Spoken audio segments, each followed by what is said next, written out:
Hi. Well, this is a commentary on a number of things.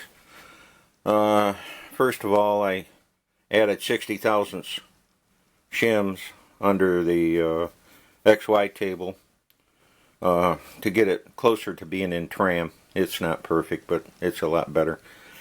This is my Chinese drill press. I've told you about this before. I added stops and feed. I feed the cutter down with a nut. This is a Grizzly XY table. I think it's still available.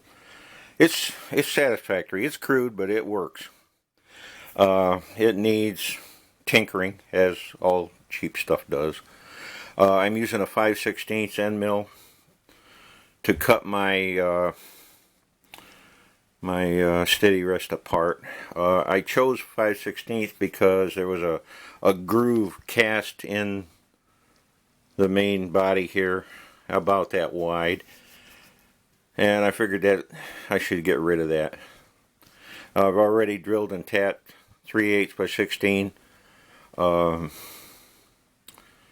imperial type, SA coarse thread to clamp the whole thing together. They're cap screw bolts. I may do something different, but that's what I got. What else? I've had a time with my drill press chuck. This is a Roxxon. I suppose that's Chinese. I don't know what it is, but it's running true.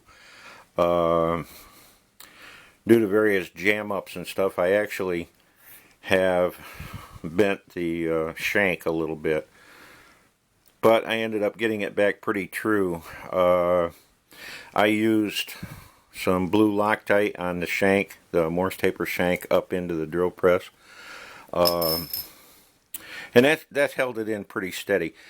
But in between times, I've taken it out, with the, it's got a tang type shank in there, and I go in there with a tapered bar and break it loose. I've got a number 2 Morse taper reamer that I bought to clean up the tailstock on my lathe. This is also number 2. And I went up in there and used the reamer to get rid of leftover blue Loctite.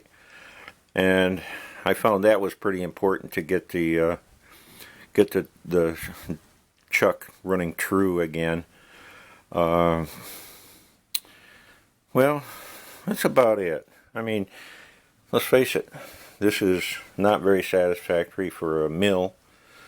It works pretty good for a drill press. That's about the size of it.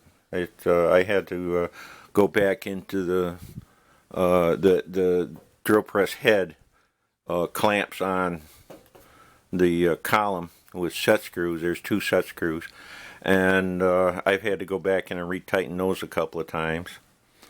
The belt tightener, that's a hinge thing I built into the drill press.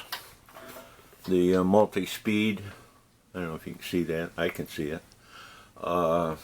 Pulleys. I've got this set about mid-range, so the milling tool is spinning pretty fast. I should do some research to figure out where my cutting speeds are, but that's the way it goes. I don't know. You do with what you got. Anyways, I hope you guys are staying healthy. Get out of the easy chair in front of the TV and do something. Have a good day.